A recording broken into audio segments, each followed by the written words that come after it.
Bonsoir à tous. Merci de votre présence pour cette réunion publique. Nous en sommes rendus à la 4e pour ce mandat. C'est un rendez-vous qui donc est récurrent. Chaque année, on vous le propose d'une manière plus ou moins différente, avec des vidéos ou pas. Bon, vous allez voir. On a une nouvelle formule ce soir à vous proposer et vous verrez ce que ça donne.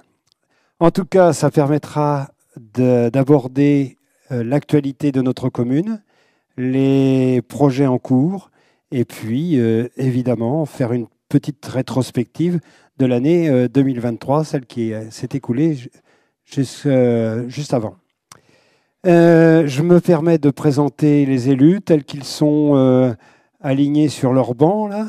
Donc, Thierry Tastard, mais vous les connaissez déjà, vous les avez déjà rencontrés ou en tout cas, vous les avez certainement vus dans notre magazine ou ailleurs. Thierry Tastard, donc en charge de l'urbanisme et puis de tout ce qui est au niveau des marchés et aussi, j'en oublie, la sécurité. Après, donc Séverine Gaborio, qui est adjointe à la culture, donc c'est le THV et la médiathèque, entre autres, et le SIAM. Oui. Christine Hu, donc adjointe à l'éducation et à l'enfance. Johan Charuot, le grand trésorier, donc adjoint aux finances. Isabelle Rimbaud, donc première adjointe et qui est donc en charge des affaires sociales. Et à partir de ça, donc c'est tout ce qui tourne autour du village Pierre Rabhi. Et puis Stéphane Lefebvre, voilà, en charge de l'aménagement du territoire et de la transition écologique. Transition écologique, c'est un grand mot, large. C'était plus précis dans ta délégation? C'était ça. Bon, parfait. Et puis donc, qui vient d'arriver, voilà, Christelle Bertron, qui est adjointe aux ressources humaines. Voilà, si vous voulez, cher ami, prendre votre place. Ah, par là, d'accord. Et puis donc, Daniel Vicente, qui est un adjoint en charge de toutes les affaires autour du sport. Et puis, la citoyenneté et un peu le numérique. Voilà, tout ça. Non, mais j'allais oublier le numérique. Et qui sera le maître du temps et l'animateur de la soirée. Donc, voilà, en espérant que cette soirée vous soit un moment d'information, de partage, et puis évidemment, je reprendrai la parole pour conclure cette soirée. Eh bien, je vous propose de commencer. Donc, on a décidé de changer un peu la formule pour qu'elle soit un peu plus collaborative. Donc, vous avez dû tous recevoir normalement des petits cartons. Donc, vous en avez un bleu, vous en avez un vert et un rouge. En fait, ça va vous servir de permettre de donner vos réponses par rapport à un quiz qu'on va vous faire. Donc, le quiz va durer à peu près une 60aine de minutes. L'idée, c'est de voir un petit peu si vous connaissez tout ce qui se passe aujourd'hui autour de la municipalité dans les différentes délégations. Et à chaque réponse, on aura des explications complémentaires des adjoints ici présents pour s'appesantir sur un sujet particulier. Donc l'idée, c'est que ça dure à peu près 60 minutes. On se gardera une 30aine de minutes après pour les questions-réponses. Et après, si on a été assez vite, on aura beaucoup plus de temps pour le pot qui nous attend. Et si on a été moins vite, on aura beaucoup moins de temps. Donc voilà, ça sera à nous de faire vite et bien pour pouvoir profiter aussi des échanges informels qu'on pourra avoir entre nous. Alors, est-ce que vous avez tous vos cartons, déjà, pour commencer ? Est-ce que vous êtes tous prêts? Parce que c'est question pour un champion en mode rapide. Hein. Donc on va commencer. Vous allez voir, c'est quand même pas très compliqué. Alors la première question, ça va être sur une thématique sport. Donc à quelle occasion le champion du monde de boxe catégorie IBO Georges Tinori est venu sur Saint-Barth? Alors, en rouge, le carton rouge, la fête du sport. En vert, fête du sport. En bleu, les rencartes. Allez, c'est à vous de jouer maintenant. Ah oui, il faut l'élever très haut parce que sinon je ne vois pas. Voilà. Et on note tout visuellement, donc celui qui aura vraiment fait voilà, des choses répondues au maximum, il aura le droit à un lot spécial. Je ne sais pas comment on va faire, mais bon. Donc là, je vois quand même pas mal de rouge. Eh bien, ce n'est pas la bonne réponse. Voilà. Donc la bonne réponse, c'est... Attendez, ça arrive. Juste un peu. Voilà. C'est vert, c'est fête du sport. Alors c'est en effet la fête du sport, mais le nom, c'est fête du sport, donc c'est le nom qui a été trouvé. Donc je vais vous donner un petit peu plus d'informations, ça tombe bien, ça c'est sur ma délégation. Donc la fête du sport, la première édition en fait a eu lieu l'année dernière. Donc c'est un événement qui avait eu lieu début juin et qui a rassemblé en fait l'ensemble des associations sportives, sur lequel a été créé un îlot avec voilà, la possibilité de voir l'ensemble des associations dans une sorte de village. Et il y a eu des démonstrations qui ont été faites en fait sur l'ensemble de cette journée. On réédite cette formule, donc qui aura lieu le 1er juin, sauf que cette fois, elle sera intégrée dans un événement beaucoup plus large, puisque c'est intégré au programme des rencartes, et ce qui va permettre en fait de mixer voilà, des gens qui viennent pour le sport et d'autres personnes qui viennent pour la culture, pour le social. En fait, on aura l'ensemble des associations, donc pas que sportives, et ça va permettre à tout le monde de découvrir un petit peu tout ce qui existe sur la commune. Donc ce sera un très bel événement. On aura encore des démonstrations, on aura la remise des trophées aux bénévoles sportifs, et la remise des trophées aux sportifs. Et tout ça, ce sera animé donc par Thierry Lardeux. Et ce sera, vous aurez l'animation qui pourra être entendue sur l'ensemble du centre-ville. Donc vous verrez, ça sera très bien. Il n'y a eu qu'une chose sur laquelle je ne peux pas m'engager, c'est le soleil. Mais on croise les doigts parce qu'avec le soleil, voilà, il y aura énormément de monde. Donc vous êtes beaucoup à vous être trompés. Hein. Ça ne commence pas très bien pour certains. Allez, on continue. Quel est le nom de la nouvelle instance de démocratie participative? Le rucher citoyen, en rouge, les castors de la démocratie, en vert, ou les conseils participatifs de secteur, en bleu. Allez, à vous de jouer.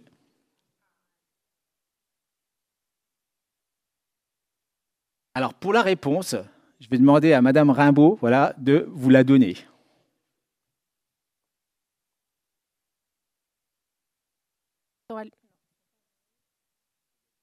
Ça fonctionne là? Ouais. Bon, j'ai déjà perdu 30 secondes de mon temps puisqu'on doit donner des explications de façon très très rapide. Donc effectivement, la nouvelle instance de démocratie participative s'appelle le rucher citoyen. Vous voyez à l'écran le logo que vous allez peut-être voir un petit peu dans toute la ville, en tout cas sur certaines communications, qui est un logo qui a été choisi par les membres du rucher citoyen. Donc le rucher citoyen, c'est quoi? En fait, nous avons une vraie volonté d'engagement, de favoriser l'engagement citoyen et la démocratie participative. Et donc, depuis 2022, il y avait un groupe qui réfléchissait sur comment faire vivre ces deux axes-là sur la commune. Et l'idée a été lancée de créer une instance de participation citoyenne, de participation des habitants, avec des personnes qui sont volontaires et des personnes qui ont été tirées au sort. Donc il y a eu un tirage au sort à partir des listes électorales et nous sommes allés à la rencontre des habitants pour leur demander s'ils voulaient participer à ce groupe de réflexion pour pouvoir en fait être plus représentatif aussi de la volonté des habitants de Saint-Barthélemy d'Anjou.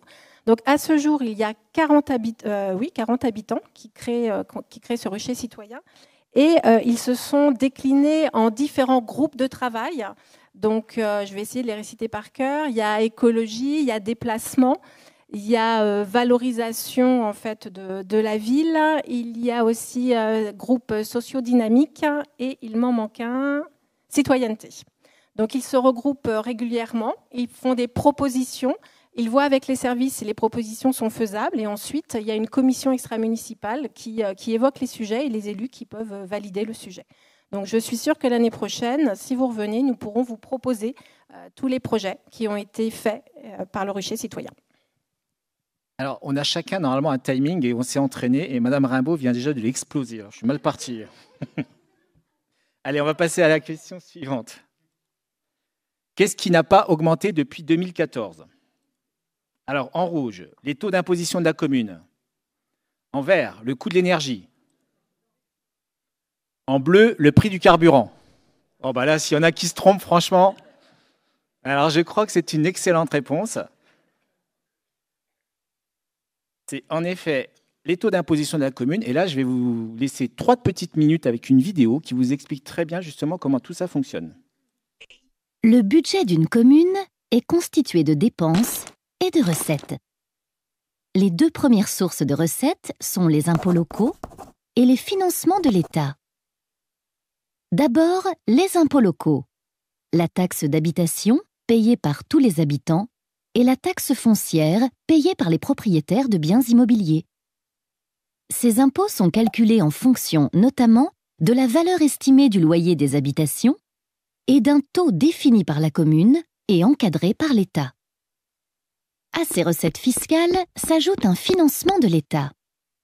En effet, autrefois, c'était l'État qui gérait les crèches ou la construction des écoles primaires et maternelles, par exemple. Depuis 1982, ces compétences sont déléguées aux communes. Pour qu'elles puissent les assumer, l'État leur verse donc le financement nécessaire. C'est la décentralisation. Par ailleurs, comme les loyers varient selon les communes, les recettes provenant des taxes d'habitation et foncières peuvent être très inégales d'une commune à l'autre. Afin de favoriser l'égalité entre les territoires, l'État donne donc davantage aux communes les moins riches. C'est la péréquation. Les communes peuvent également avoir recours à l'emprunt auprès des banques, mais uniquement pour investir dans des équipements durables, comme un centre de loisirs.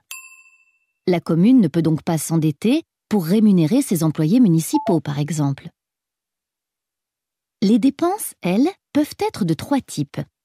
Les dépenses de fonctionnement, les salaires des employés municipaux, les subventions aux associations ou encore les indemnités du maire, par exemple.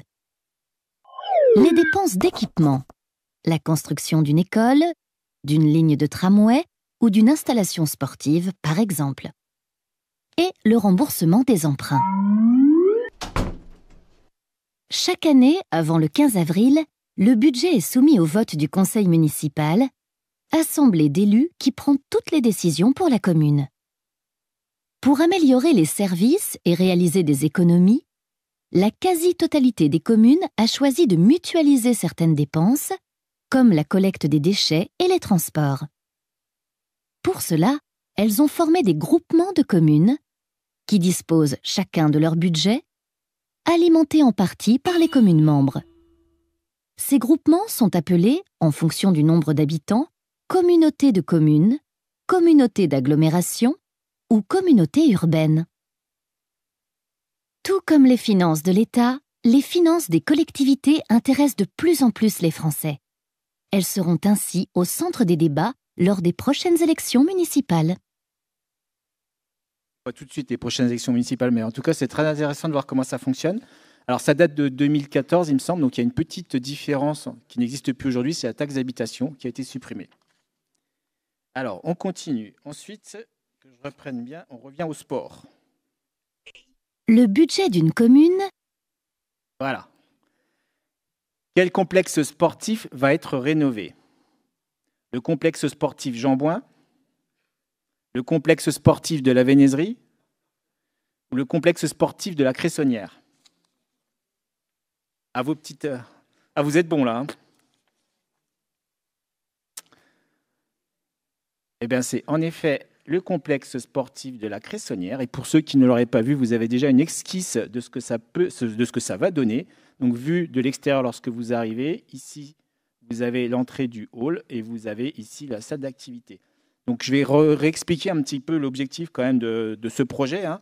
Donc, le projet, il y avait des objectifs majeurs qui étaient déjà d'arriver à une diminution conséquente en fait, des consommations énergétiques du site, puisque c'est quand même l'un des sites aujourd'hui qui consomme le plus d'énergie sur tous nos bâtiments après le centre aquatique.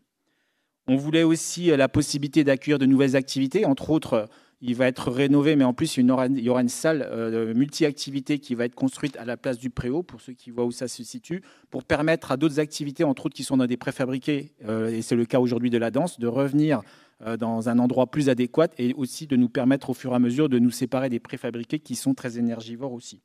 Et puis, ça va permettre aussi de redonner des locaux beaucoup plus fonctionnels et de mettre derrière tout ce qu'on appelle l'AGTB, c'est-à-dire tout ce qui est gestion technique du bâtiment pour bien contrôler tout ce qui est lié au chauffage et du contrôle d'accès. On en profite aussi pour, bien évidemment, revoir l'ensemble de l'espace paysager, ce qui fait que les flux de circulation vont changer. Vous ne pourrez plus faire le tour entièrement du complexe. Vous allez être juste sur le premier, je dirais le premier jusqu'à l'arrivée en fait de l'entrée. Et toute la partie qui est en face de la salle de convivialité, salle culturelle, va devenir un espace uniquement pour les piétons, justement pour permettre aussi aux personnes de pouvoir se déplacer dans le complexe en toute sécurité, puisque là, on avait un risque entre les piétons et les véhicules, et aussi de profiter du complexe, parce qu'il est utilisé énormément pour beaucoup d'événements, et ça permet justement d'offrir une autre capacité d'accueil et une autre visibilité dans ce complexe-là. Pour faire ça, en fait, quand on dit rénovation, en fait, c'est des grosses rénovations. On enlève le toit, c'est vraiment, voilà, on dépose toute la toiture, et elle va être complètement refaite, et on va derrière réisoler l'ensemble du complexe de l'extérieur, entre autres, avec du bardage, et on va rechanger toutes les menuiseries. Donc c'est vraiment, en fait, juste pour vous donner une idée, c'est qu'aujourd'hui, notre complexe coûte en termes d'énergie dans les alentours de 55 000 € en 2023. C'était uniquement 37 000 € en 2022. Donc vous voyez comment ça augmente. J'ai juste fait un petit calcul. Dans 5 ans, si on ne fait rien, juste avec une inflation modeste, et je dis bien modeste, et elle ne l'est pas aujourd'hui sur l'énergie, nous serions à 65 000 € par an. Dans 10 ans, à 79 000 € par an. Dans 15 ans, à 100 000 € par an. Et dans 20 ans, à 120 000 € par an. En faisant là les travaux sur ce complexe, on part sur une économie d'énergie de l'ordre minimum de 75%, voire 80%, ce qui fait que les chiffres que je vous donne dans 20 ans à 120 000 €, on se retrouverait plutôt avec les chiffres qu'on a aujourd'hui, donc de l'ordre de 40 000 €. Donc vous voyez qu'il est très important de faire cette rénovation. Bien évidemment, c'est quelque chose qu'on devra faire aussi sur l'ensemble des autres bâtiments, mais ça doit se programmer dans le temps parce que le coût, c'est quand même un coût de 5 400 000 € TTC. Donc, vous voyez, c'est des investissements qui sont conséquents et qui doivent être planifiés. Donc, voilà, je sais pas, j'espère que j'ai respecté mon temps, parce que moi, quand je parle, je regarde. Voilà, moi, quand je parle, je ne regarde pas mon temps. Donc, on part sur la suite. Alors, quelles sont les thématiques principales défendues par les candidats aux élections du CME, donc du Conseil municipal des enfants? Défendre la chasse et la pêche. Lutter contre le harcèlement et protéger la planète. Avoir plus de devoirs à l'école et moins d'activités périscolaires.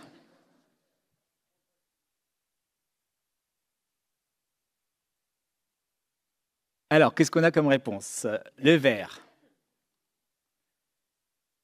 C'est une très bonne réponse. J'en ai déjà repéré 3 ou 4, je crois, qui sont dans les top premiers. Alors là, on est sur une question sécurité. Donc, vidéoprotection. Combien de temps sont conservées les données enregistrées? À vie? 1 heure? Ou 1 mois? Je vois un rouge. Mais ce n'est pas la bonne réponse. La bonne réponse, c'était en effet 1 mois. Et pour cette bonne réponse qui a été donnée, je donne la parole à M. Tastard qui va vous donner plus d'informations justement sur la vidéoprotection. Oui, donc la vidéoprotection. Oui. La vidéoprotection, pour rappel, le projet vidéo qu'on a sur la commune, c'est de la vidéoprotection et non de la vidéosurveillance. Alors, c'est quoi la différence entre la protection et la surveillance? La vidéosurveillance, c'est quelqu'un qui est derrière son écran et qui regarde des faits. La vidéoprotection, c'est un visionnage uniquement sur autorisation du procureur de la République par des personnes habilitées et enregistrées, et l'enregistrement est conservé pendant 1 mois, c'était la question. Le positionnement des points vidéo et le type de caméra ont été déterminés en concertation avec la police nationale, la police municipale et bien entendu en fonction des faits que nous avons eus. Le projet a été scindé en 2 phases. La première phase concerne le serveur d'aménagement des postes de police pour le visionnage de la vidéo, la mise en place des antennes relais sécurisées et la pose et la connexion de points vidéo. En point caméra, on aura en entrée et sortie de ville 2 et point caméra bâtiment et lieu public 4. Actuellement, nous sommes dans la phase de mise au point qui devrait se terminer fin avril, début mai. La phase 2 qui aura lieu en 2025 est principalement axée sur la pose des points vidéo. On continue bien entendu la mise en place des antennes relais. Les points caméra entrée de ville et sortie de ville seront au nombre de 6 et les points caméra bâtiment et lieu public au nombre de 5, ce qui fera un total de 17 caméras sur Saint-Barthélemy. Merci. Alors, question suivante. On est sur une question sur le social cette fois. Dans quel objectif le village Pierre Rabhi a-t-il organisé une matinée de Noël en décembre 2023? Alors, carton rouge pour voir le Père Noël. Vert pour rassembler les habitants. Ou bleu pour distribuer des cadeaux aux enfants défavorisés.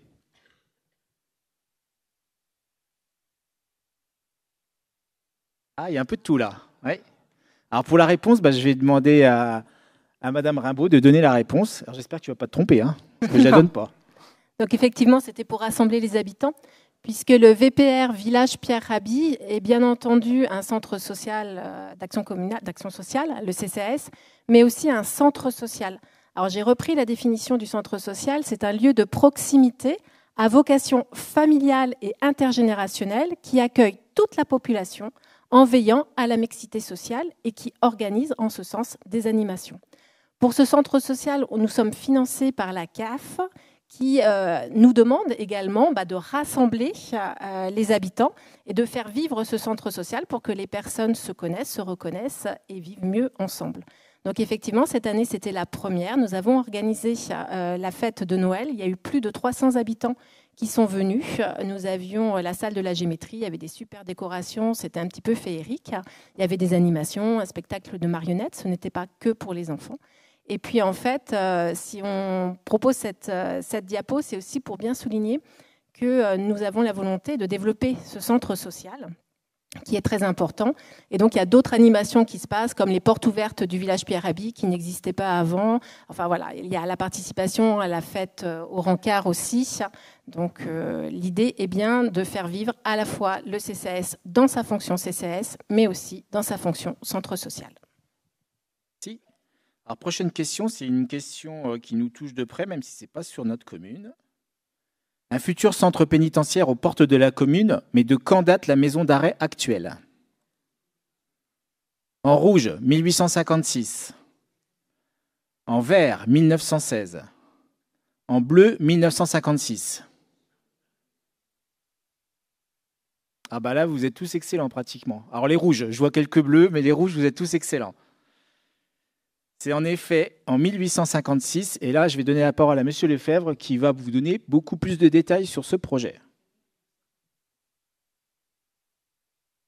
Oui, bonsoir. Alors du coup, moi, mauvais élève, j'écris en tout petit, donc je vais essayer de ne pas me planter. Donc effectivement, la prison actuelle, elle est située place Olivier Véran, elle y est depuis maintenant 166 ans. Elle a été construite entre 1852 et 1856, et à l'époque, elle était considérée comme un véritable progrès. Elle était destinée pour y accueillir 242 prisonniers qui avaient chacun leur cellule.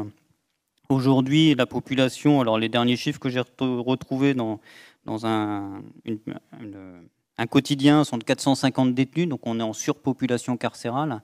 Et c'est bien pour lutter contre cette surpopulation carcérale que l'État a lancé son projet 15 000 places de prison.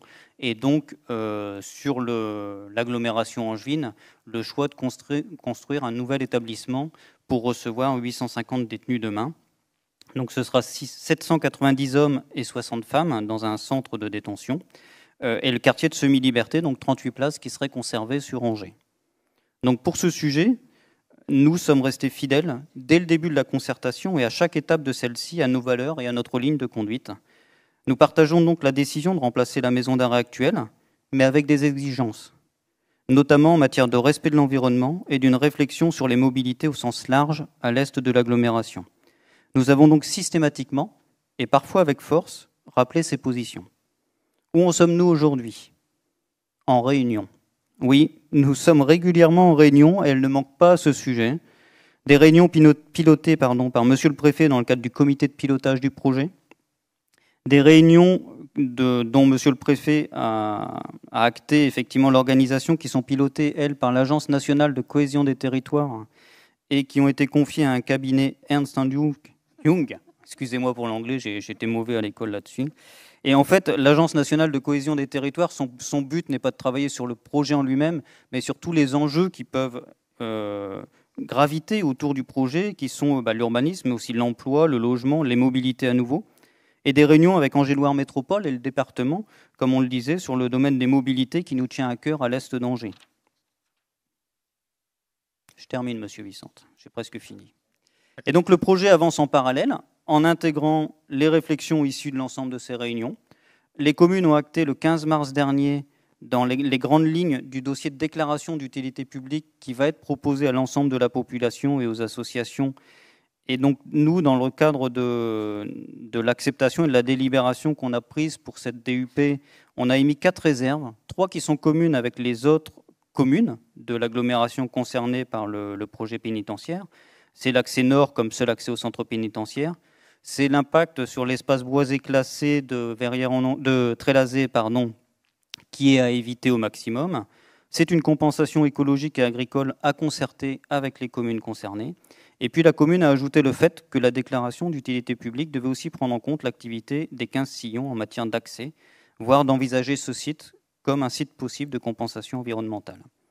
Et donc, comme je le disais, l'enquête publique sera quant à elle ouverte à toutes et tous à partir de mi-juin, normalement, de cette année. Merci, Monsieur Lefebvre. Alors, question suivante. À vos petits cartons. Quel était le thème de la Semaine bleue en 2023 ? Rouge, le bien manger. Vert, le bien bouger. Ou bleu, vieillir ensemble, une chance à cultiver.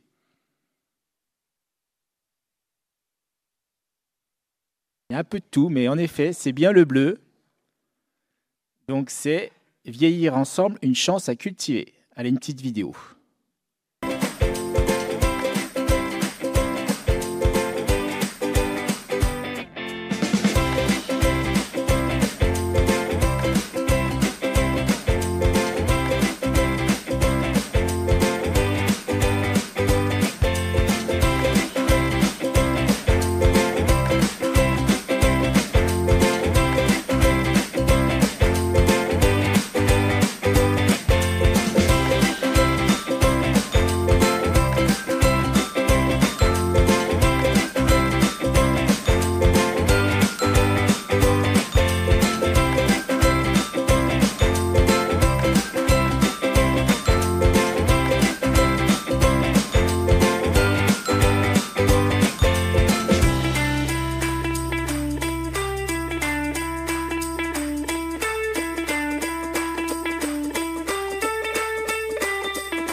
Alors, question suivante.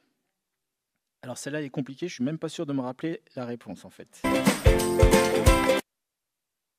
École maternelle Jules Ferry, de combien de pourcents les émissions de gaz à effet de serre, GES, ont-elles baissé suite aux travaux 2022 ? 19%, 59%, 89%.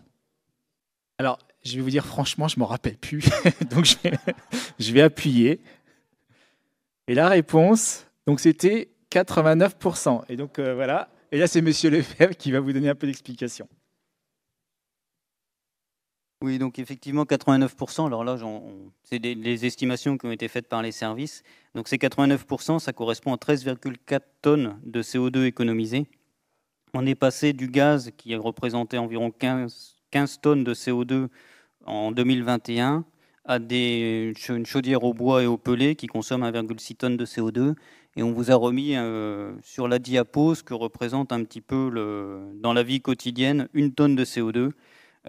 Donc c'est 138 repas avec du bœuf. Donc quand on dit qu'il faut privilégier plutôt éviter de manger systématiquement ou trop de viande rouge, un repas végétarien, c'est 1961 tonnes de CO2, 1961 repas végétariens pour 1 tonne de CO2. Donc on mange beaucoup plus en végétarien pour produire 1 tonne de CO2. C'est 43 jeans en coton. Enfin après je ne vais pas passer tous les chiffres, mais vous avez à peu près ce que représente 1 tonne de CO2 sur différentes choses. C'est 218 000 feuilles en papier A4, c'est 4 écrans d'ordinateur, voilà, 5 canapés convertibles. Donc voilà, donc société de consommation, mais faisons attention à ce qu'on consomme aussi. Alors, question suivante. Juste. Ah, pardon. Excusez-moi, j'ai écrit petit, mais à chaque fois, juste en bas, effectivement, sur le côté écologique, il y a aussi derrière un gain qui n'est pas négligeable, qui est celui de qualité de vie pour les enfants, parce qu'effectivement, on émet moins de CO2 l'hiver pour chauffer, mais en été, c'est aussi un réel gain pour les équipes enseignantes, les agents qui y travaillent et aussi les enfants en termes de confort thermique estival. Si. Alors, question suivante. Là, on revient dans le social. Dans le cadre de la semaine du handicap et du temps fort sur les troubles 10, le forum proposé s'est déroulé en dehors de nos murs, mais où ? dans un restaurant en rouge, au collège en vert ou dans un supermarché en bleu?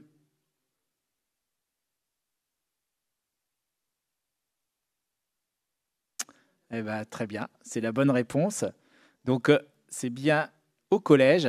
Et donc, j'ai pour mission de vous dire quand même que c'est une grande première, voilà, au niveau du village Pierre Rabhi, d'avoir fait ça dans un lieu différent et de créer du lien justement avec le collège. Donc, ça permet aussi de faire de la prévention. Je ne me suis pas trompé, Madame Rimbaud? Bon, super. C'est pour nous faire gagner du temps, mais je me rends compte que j'en perds en fait. Allez, une question sport. Dans quelle discipline le Lyonnais Aurélien Giraud a été sacré champion du monde? Le tennis de table? En rouge? En vert, le skateboard street? Ou en bleu, le lancer de chamallow?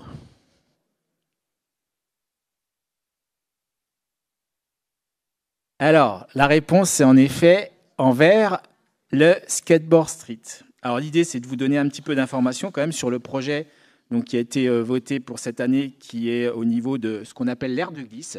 En fait, l'aire de glisse va être la création d'un skateboard et d'un pump track. Donc, juste pour rappeler, un skateboard, c'est un lieu essentiellement où les personnes viennent faire du skate. Alors, ça peut être pour débutants, pour personnes beaucoup plus confirmées. Et un pump track, c'est un circuit en fait avec des bosses qui permet pour le coup de faire d'autres activités comme le BMX, la trottinette, mais aussi du skate. Et en fait, l'idée, c'est qu'on a regroupé ces deux projets dans un même lieu parce que suite à une concertation qu'on a fait, un travail en fait même de co-concertation et de collaboration avec un groupe de personnes qui étaient motivées pour travailler sur le sujet, donc des jeunes, des parents, on a défini avec eux ce qu'ils souhaitaient voir dans ce futur skatepark.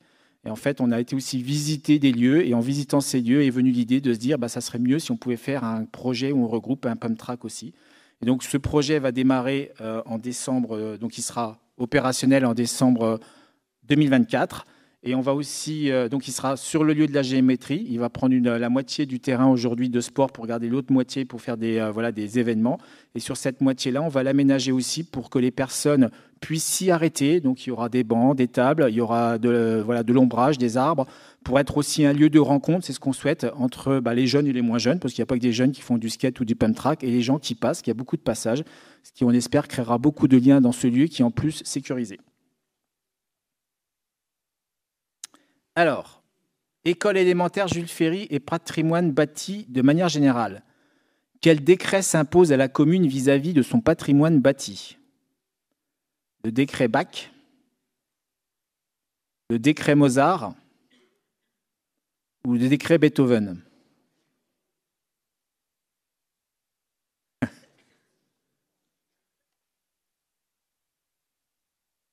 Ouais, c'est pas trop mal quand même. Ouais. Donc c'est bien le décret Bach. Et Monsieur Lefebvre, je crois que vous avez un petit mot à dire là-dessus. Oui, alors pas de chance, c'est encore un acronyme anglais, mais je vais le dire en français. Donc le décret Bach, ça signifie les systèmes d'automatisation et de contrôle des bâtiments.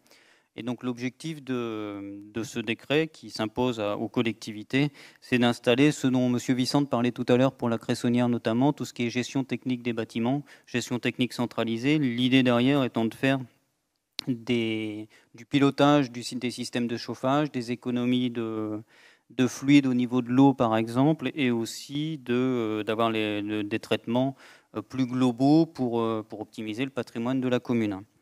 Des textes réglementaires s'imposent à nous, mais donc on a fait des petits jeux de mots sur Bax, tout ça, mais il y a aussi d'autres contraintes qui s'imposent. On a l'agenda d'accessibilité programmée, donc, qui a été mis en place en 2015 pour tout ce qui concerne l'accessibilité des bâtiments publics et aussi des installations ouvertes au public. On a le décret tertiaire, donc, qui lui vise plus précisément tout ce qui est consommation liée au chauffage des bâtiments. Donc, M. Vicente annonçait tout à l'heure avec un grand optimisme un gain possible de 80%. Je pense qu'on sera un petit peu en dessous de cet objectif-là, mais l'idée quand même, c'est à échéance 2030 d'économiser et de faire baisser la consommation globale du parc de la commune de 40%. En 2040, l'objectif imposé par l'État, c'est 50% d'économie par rapport aux chiffres actuels. Et en 2050, c'est 60%. Donc il faut effectivement, malgré tout, quand on fait des travaux, viser les économies les plus importantes. et pour les finances de la commune et pour le confort des usagers qui sont dedans. Et puis après, je passe aussi l'ensemble des obligations qui sont liées aux vérifications périodiques sur les extincteurs, les systèmes de chauffage, les systèmes de ventilation, les installations électriques, le contrôle des montes chargés des ascenseurs, les portes automatiques, les systèmes de sécurité incendie, celui des aires de jeu, et bien d'autres encore. Une question citoyenneté maintenant. Un nouveau lieu de rencontre pour les associations, donc va bientôt ouvrir, va bientôt être inauguré. Quel est son nom? En rouge, la Guilde des Joyeux Assos. En vert, le Coin Assos. En bleu, l'Assemblée des Assos.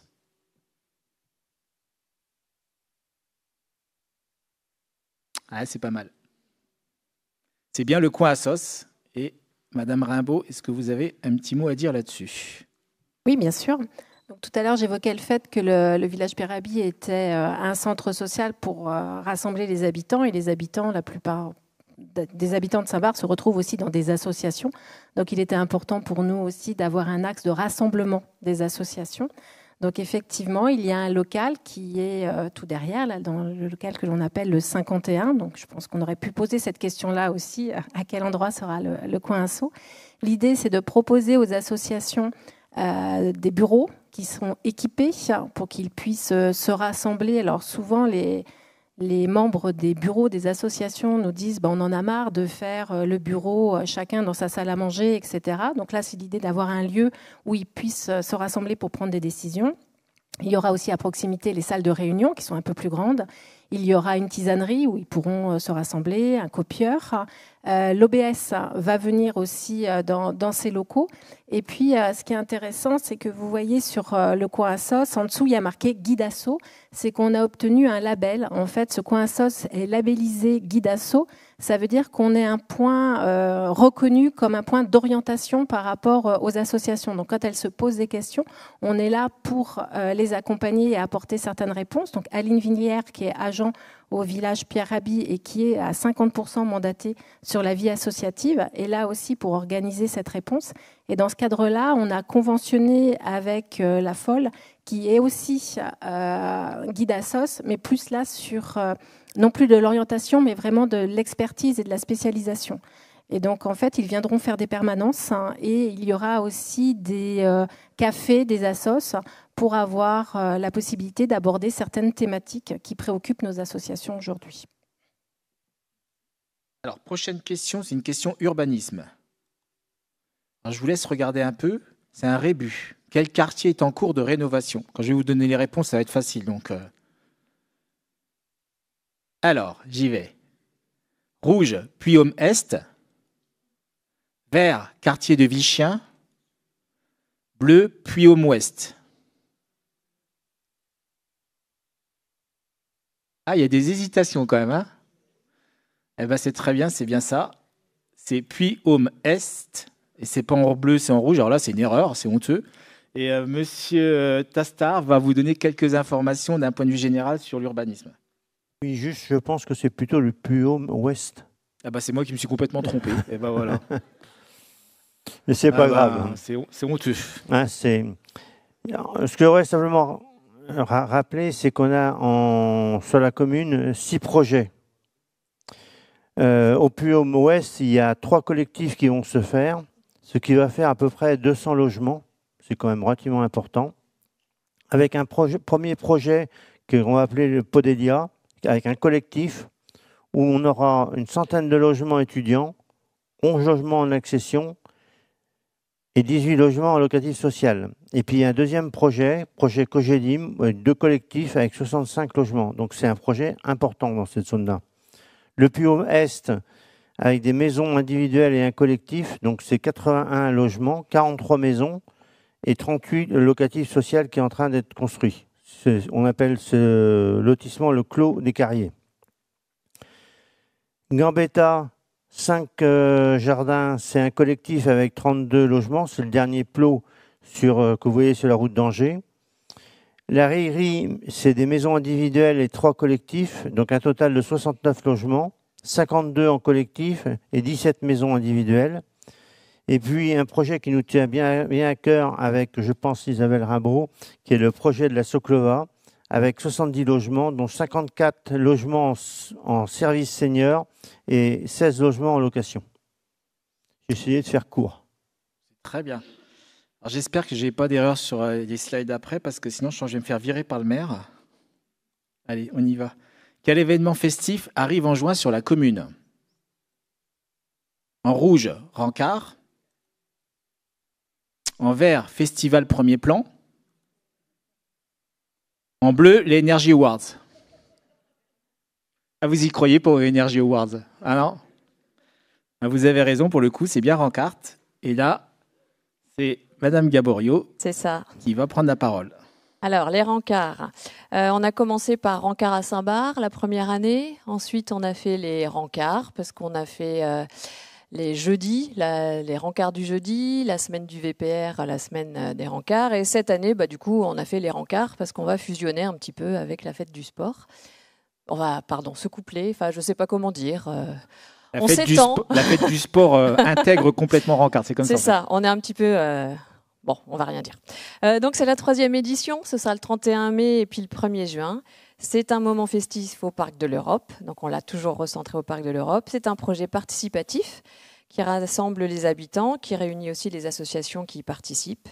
Et nous avons une guinguette, du coup, qui est maintenant bien fixe avec le container, voilà, qui sera installé prochainement. Donc, petite particularité, on s'étend avec la fête du sport. Les associations s'impliquent énormément. Donc, on avait déjà les associations culturelles, mais maintenant, on va avoir les associations solidaires, les associations sportives et puis plein d'autres, puisque là, il y aura également des stands avec des pôles.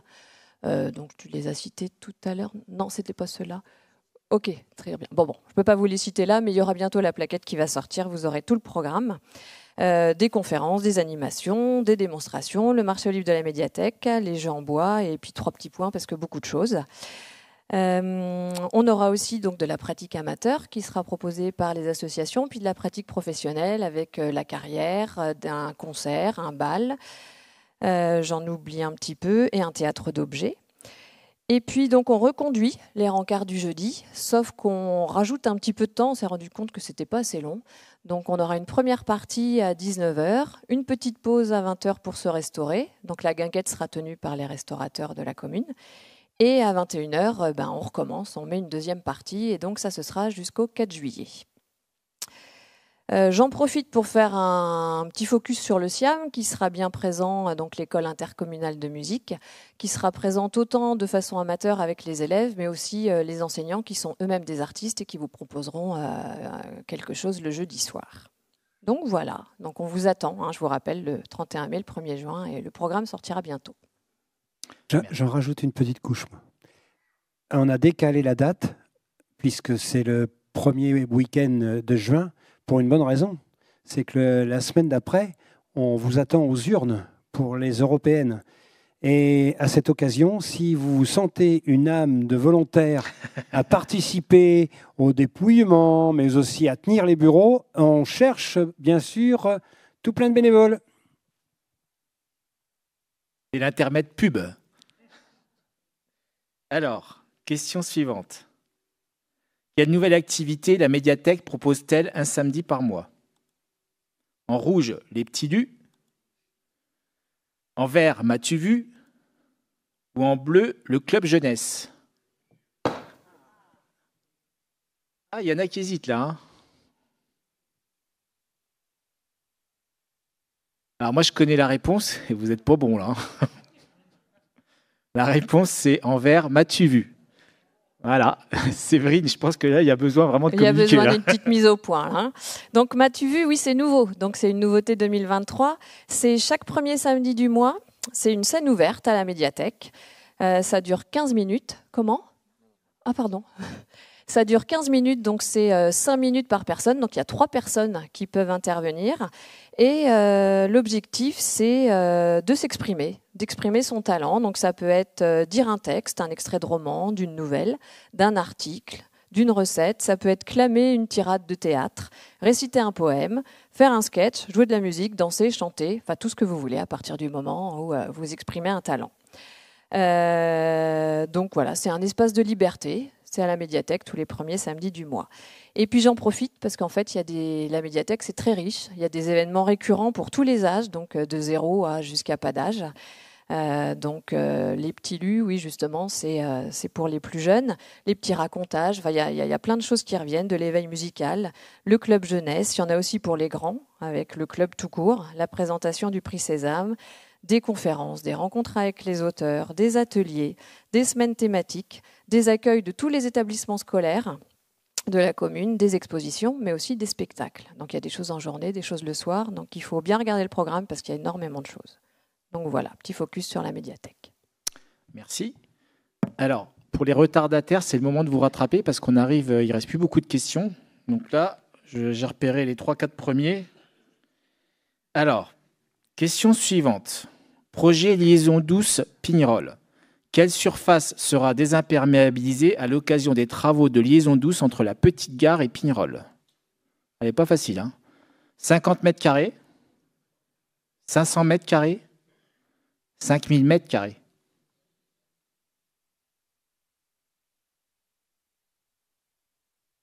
Alors, en toute franchise, il y a beaucoup de bleus. J'aurais répondu la même réponse, mais on a tous faux là. C'est vert et c'est 500 mètres carrés. Et là, Monsieur Lefebvre va vous donner un peu plus d'informations sur ce projet à venir. Oui, donc je vous remercie pour cet optimisme. Malheureusement, 500 mètres carrés, c'est déjà beaucoup dans les aménagements d'urbanisme. Ça montre quand même une réelle volonté des collectivités et puis des services d'Angers-Loire Métropole qui portent ce projet d'œuvrer pour désimperméabiliser. Il n'y a pas que les cours d'école qu'on peut désimperméabiliser, il y a aussi les espaces publics. Intégrer les eaux pluviales, c'est-à-dire éviter que l'eau pluviale ne parte dans les tuyaux et qu'elle s'infiltre plutôt directement sur place. Alors effectivement, 500 mètres carrés, ça peut paraître peu par rapport aux 5000 mètres carrés que beaucoup auraient souhaité, mais c'est déjà un bon début. Très bien. Question suivante. Ah oui, début des travaux peut-être. Après, oui. Pardon. Oui, ça serait pas. Oui. Ah, le début des c'est ça que tu. Ah, excusez-moi. Donc les premiers travaux là, ils vont démarrer assez rapidement puisque dès le fin mai, début juin, avant tout travaux, il y a des concessionnaires qui vont passer. Donc là, juste avant la réunion, on était aussi avec les services d'Angers-Loire Métropole et quelques riverains pour parler des problématiques pluviales et assainissement. Et donc dès fin mai, Angers-Loire Métropole va réaliser les travaux plutôt sur la partie route d'Angers au droit de l'école Jules Ferry à peu près, pour renouveler les réseaux pluviales, assainissement, enterrer un peu plus les réseaux d'assainissement. Et puis après, à suivre, là pour le coup, ce sera les vrais travaux d'aménagement de cette voie verte avec... du coup, sur la partie de droite, puisqu'on m'a donné la parole pour plus longtemps, au début, plutôt des pistes cyclables de part et d'autre de la route devant Jules Ferry. Après, ça se resserre un petit peu, on a beaucoup moins de place, donc le vélo va réintégrer la route peu de temps avant le giratoire de la Gémétrie. Devant le parc de l'Europe, là, les travaux sont faits. Ça se poursuivra effectivement au niveau de Super U, où là, il y a un aménagement et un plateau qui sera créé pour officialiser une traversée piétonne qui n'est pas forcément bien comprise aujourd'hui. Et donc, la partie désimperméabilisée, la seconde partie désimperméabilisée va se situer au niveau du carrefour Jaurès-Pasteur, route de Beaufort, donc au niveau de Coxbike, pour plus précisément, où ce carrefour est aménagé avec beaucoup de difficultés de compréhension. J'espère qu'il sera un peu mieux compris parce que l'idée c'est de le rendre un petit peu plus perpendiculaire comme on le voit vraiment sur la diapositive à gauche. Donc avec des rues qui se croisent en face à face. Et pour l'instant, le principe de garder les 3 stops. Mais on espère quand même que le fait de reclarifier un petit peu, d'avoir un vrai carrefour en étant en angle droit, améliorera les choses. Et si ça ne va pas, on trouvera d'autres solutions. Et Angers-Loire Métropole a déjà des pistes là-dessus. Donc tout ça, fin 2024, courant 2025. Et après, ça se poursuivra donc jusqu'à Pignerol. Et l'idée, c'est que ça se poursuive après encore un petit peu plus loin dans le cadre des mobilités douces jusqu'au centre pénitentiaire, voire un petit peu au-delà dans le cadre des fameuses réunions qu'on mène avec Angers-Loire Métropole, la préfecture, le département. Merci. Alors, question suivante. quelle est cette rue de Saint-Bar? Alors, un petit indice, hein, elle est partagée avec 2 autres communes. Boulevard Baono, rue Hélène Boucher, en vert, et en bleu, rue des Héraudières. Ah, c'est dur, là. Hein, il y en a qui osent même pas. Ouais. Bon, ça va, j'ai vu les verts se lever au fur et à mesure. Alors, c'est encore Monsieur Lefebvre, mais c'est en effet rue Hélène Boucher, mais c'est en vert. Là, il y a encore une erreur. Oui. C'est bon, je vais partir juste après. Hein. Donc là, je vais être beaucoup plus rapide, mais effectivement, ce projet, alors les 3 communes, c'est Saint-Barthélemy, Verrières et Angers. Et ce projet, c'est l'exemple du travail qui est mené depuis plusieurs mois par les services d'Angers-Loire Métropole pour se structurer suite au transfert de la compétence voirie. Alors certes, on peut avoir l'impression que peu de choses ont évolué de manière significative sur la commune depuis le 1er janvier 2022 et ce transfert effectif de compétences. Néanmoins, depuis cette date, en fait, il y a eu aussi des réunions, une organisation qui s'est mise en place au niveau des services d'Angers-Loire Métropole. Chaque commune a fait remonter ses projets, ses souhaits. C'est 29 communes qui travaillent aujourd'hui ensemble pour mettre en œuvre toutes les demandes des différentes équipes. Et du coup, nous, on a effectivement l'opportunité d'avoir vu se concrétiser et le projet de voie verte qui était inscrit dans le cadre du plan vélo d'Angers-Loire Métropole, donc celui qu'on a présenté à la question d'avant. Et puis du coup, ce projet mutualisé avec Verrières en Anjou essentiellement sur la rue Hélène Boucher.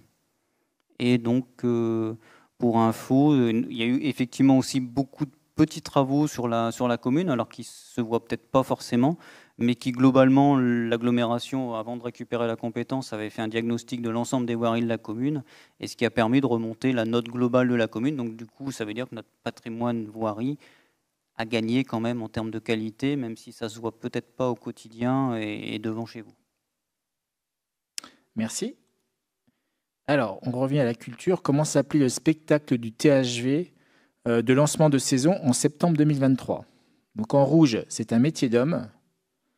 En vert, cow-boy ou indien. Et en bleu, pourquoi les poules préfèrent être élevées en batterie? Je crois que c'était des vrais sujets en plus. Hein.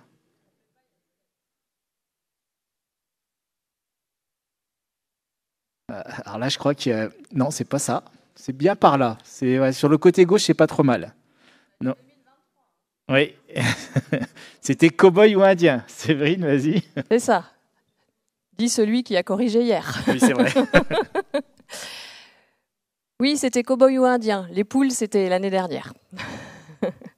Mais bon, ça vous a marqué, je vois, et puis vous êtes venus surtout. Donc oui, on se retrouve dans ce beau théâtre de l'Hôtel de Ville, où on a un lancement de saison tous les mois de septembre. Et puis je voulais insister sur la programmation qui est toujours aussi riche et variée dans tous les domaines. Donc que ce soit dans le théâtre, la danse, le cirque, la musique, des BD-concerts, la nuit du cinéma, j'en oublie, et puis même une animation politique aujourd'hui. Donc voilà. Pour rappel, c'est une scène conventionnée d'intérêt national, mention art, enfance et jeunesse. Donc c'est pour ça qu'on développe énormément des actions de médiation en faveur du jeune public. Donc ça veut dire des résidences d'artistes, des immersions dans les établissements scolaires, le festival Zone de Turbulence qui aura lieu au début de l'année prochaine, enfin de la rentrée prochaine, les infiltrés qui sont nos 6 jeunes qui partent à Avignon pour choisir le spectacle et se mettre dans la peau de tous les métiers du théâtre qui peuvent exister pendant une année. Le THV, c'est aussi un soutien à la pratique amateur, puisque beaucoup d'associations profitent de la mise à disposition pour leur spectacle et pour mettre en valeur leur association. C'est aussi un soutien à la création pour les artistes. Je ne sais pas si vous avez remarqué, Marie-Yvonne Coiffure s'est transformée en vitrine. Oui. Ouais, vous regarderez, sinon ceux qui n'ont pas vu en sortant Marie-Yvonne, la vitrine. Et puis le soir, il y a un petit peu d'animation. Donc ça s'appelle le club Centre de luminologie ultra branchée. Donc c'est Flop qui fait ça. Donc on soutient 3 artistes cette année qui bénéficient d'espace et de temps pour leur création. Donc on a Enora Bell, Flop, et puis Marc Lacour qui est plutôt sur de la danse. On a aussi des spectacles hors les murs qu'on a pu voir en juin dernier avec ZUR, avec l'ASEA, et puis là ce sera au Jardin de Cocagne avec quelque chose que vous verrez tout à l'heure, donc je dis rien.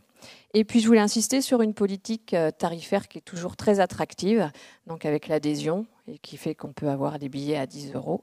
Et puis le billet solidaire, qui est important aussi, qui permet, pour 6 €, vous achetez un billet qui permet à quelqu'un de venir au théâtre. Voilà, quelqu'un qui n'aurait pas les moyens de pouvoir venir. Voilà, pour le THV. Merci. Alors, question suivante. Quel était le thème des explorations de la ville en 2023 ? Portrait de rue. Alors, attention à l'année aussi.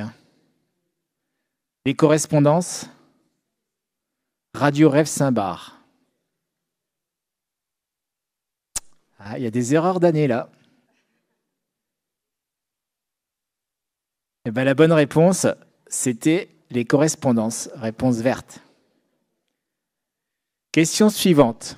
Qui réfléchit au projet architectural et aux services proposés par la future résidence-service ?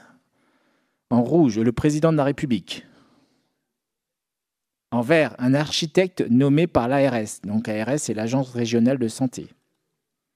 En bleu, un collectif d'habitants, d'élus, d'un bailleur social et de professionnels de l'avancée en âge.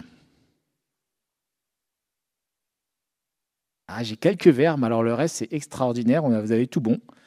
C'était en effet un collectif d'habitants, d'élus, d'un bailleur social et de professionnels de l'avancée en âge.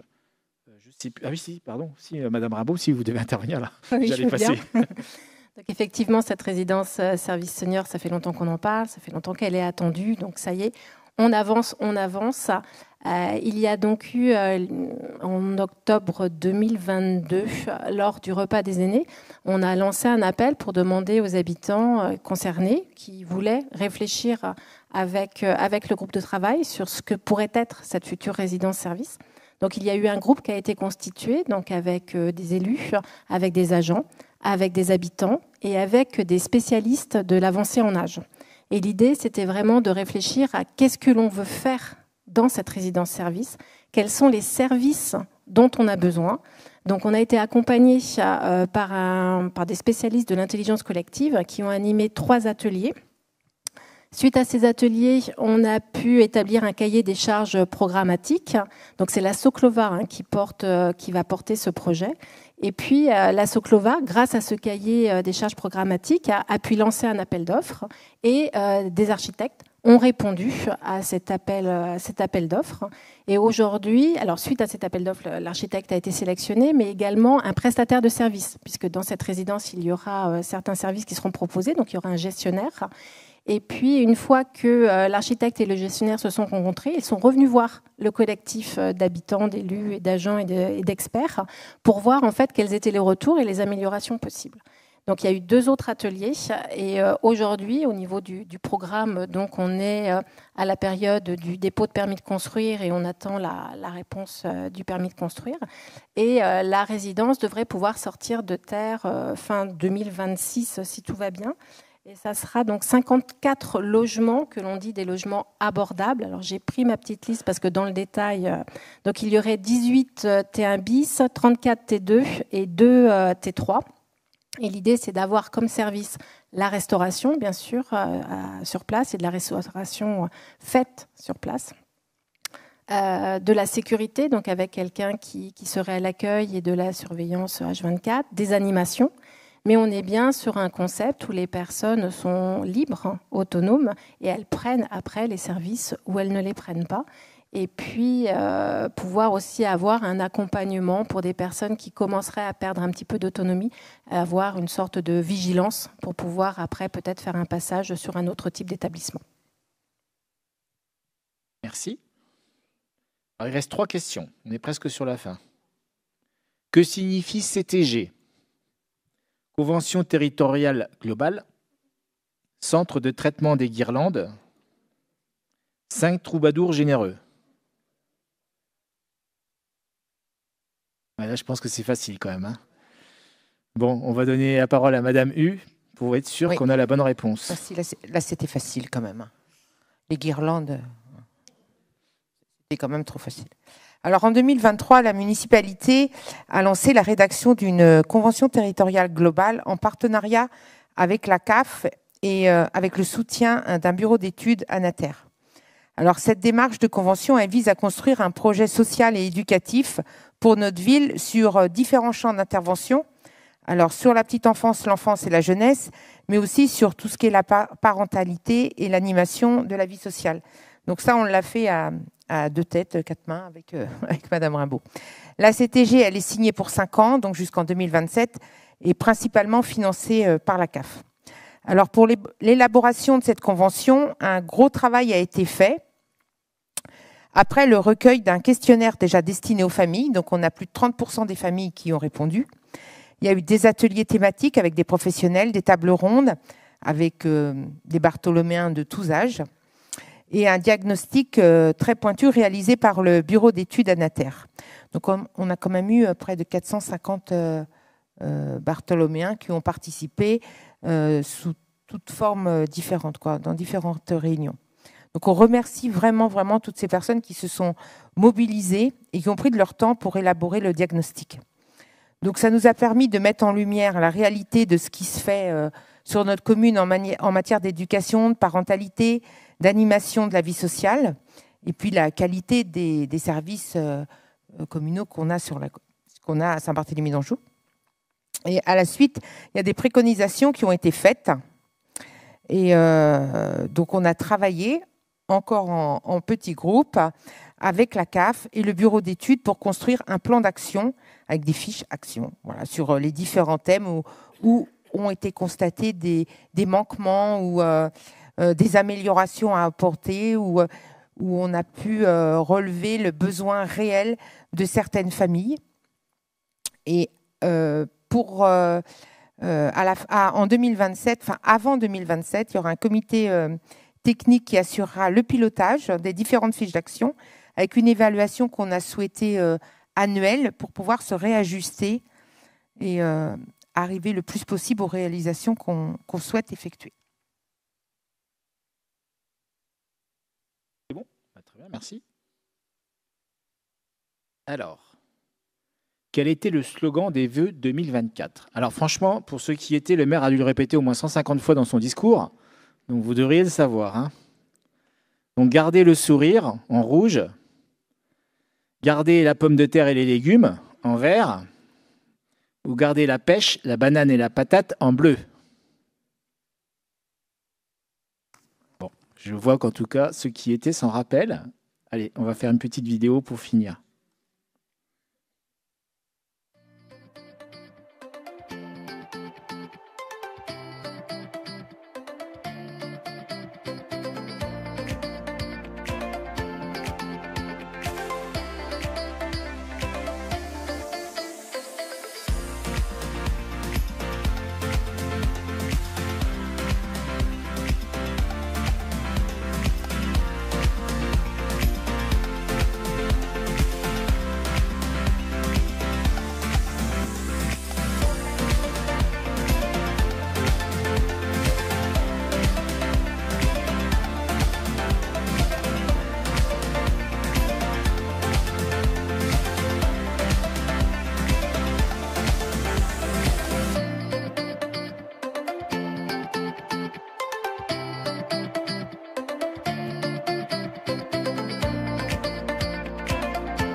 Alors à la fin, c'est un petit aperçu de ce qu'on va avoir après, mais sans la galette des rois en fait. Hein.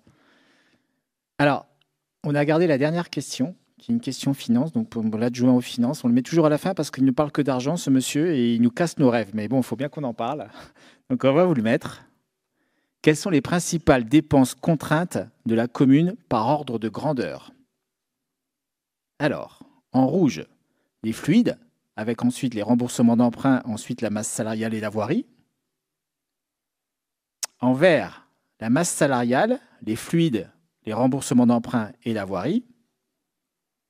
Ou en bleu, les remboursements d'emprunt, la voirie, la masse salariale et les fluides. Je vais vous laisser un peu de temps parce qu'elle n'est pas simple. Et après, on donnera la parole à Monsieur Chariot. Ah là, vous hésitez tous, hein?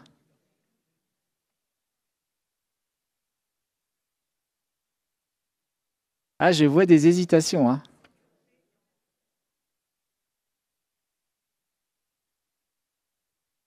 Alors, Monsieur Chariot, je pense qu'on peut donner la réponse et je vous laisse.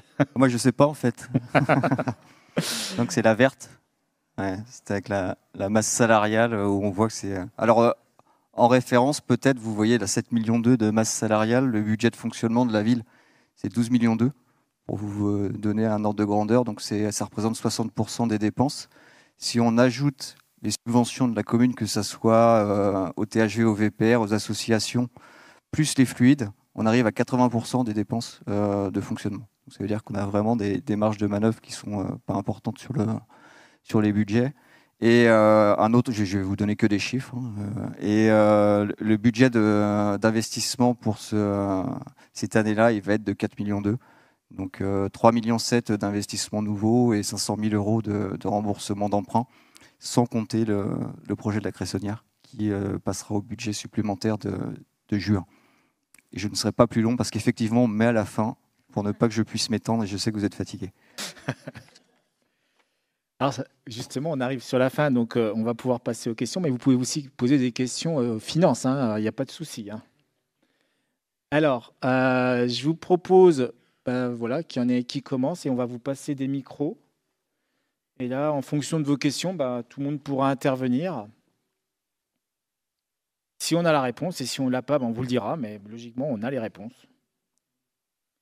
Alors, est-ce qu'il y a une première question pour lancer? Alors, on va à peu près une vingtaine, trentaine de minutes, comme ça, après, ça nous permettra de continuer justement sur le moment de convivialité. Et là, vous pourrez avoir des échanges même un peu informels avec chacun des élus et le maire.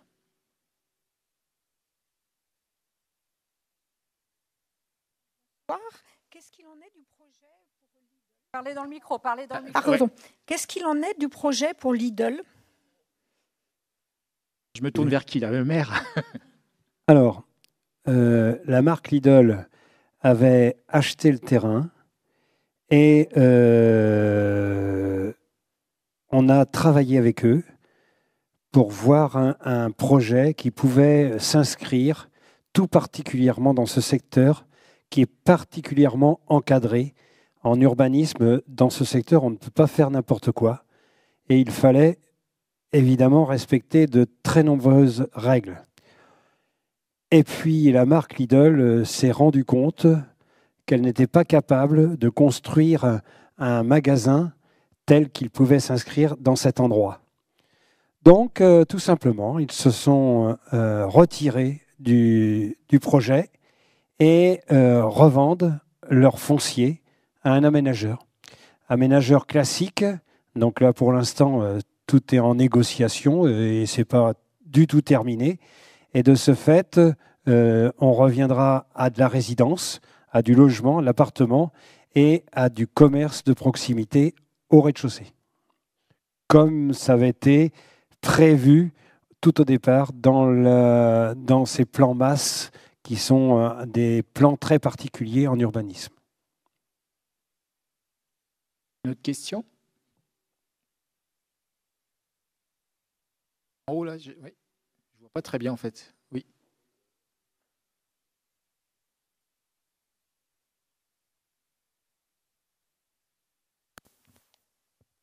Oui, moi, j'ai juste une question. C'est quand on va au cimetière, le parking est souvent pris par des gens qui partent travailler et qui laissent leur voiture.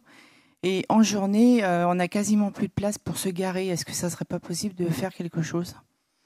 Malgré que je sais qu'on ne peut pas mettre de barrière, bien sûr.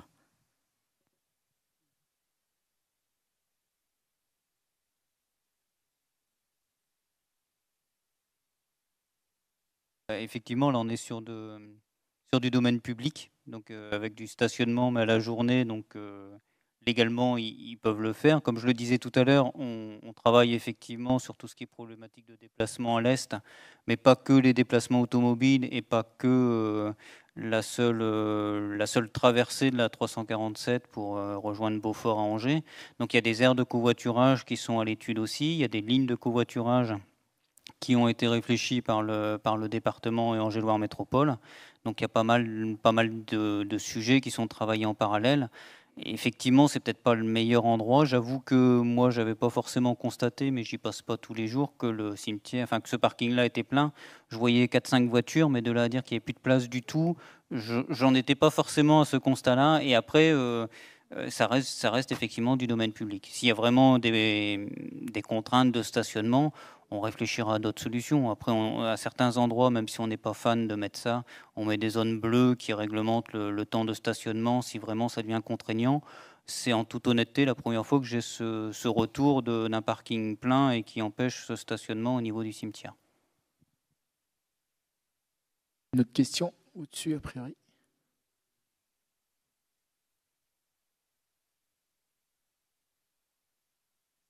Est-ce que vous pouvez nous faire un point de situation sur le campement qui est installé à la déchetterie pour les déchets verts? Alors, ça, c'est sur les Roms. Oui. On les appelait. Donc. Oui. Alors, à vrai dire, nous avons 2 campements illégaux sur la commune qui sont un à Villechien et l'autre à la Romannerie, moins visible, mais ça fait 2 sites. Il y a environ 8 à 9 sites sur toute la communauté urbaine, situés tous à l'est de l'agglomération.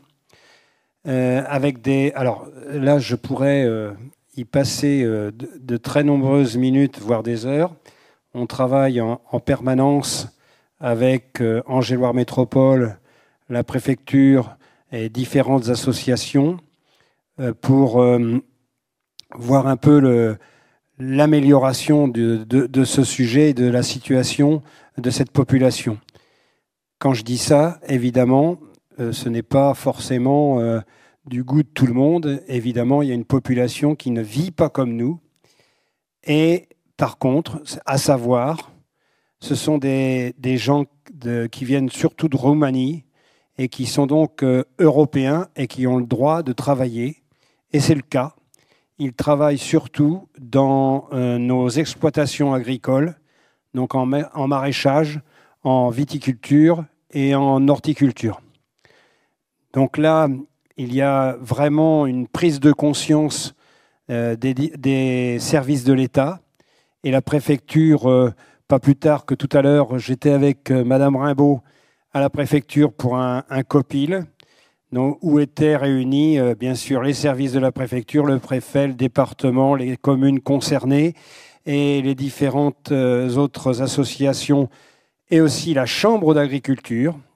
Et évidemment, on va essayer de voir le sujet dans tous ses détails. Ça prendra du temps, mais l'idée, alors bien évidemment, c'est de ne pas avoir une population qui augmente parce que ce serait invivable, mais de la gérer avec en un premier temps un diagnostic social.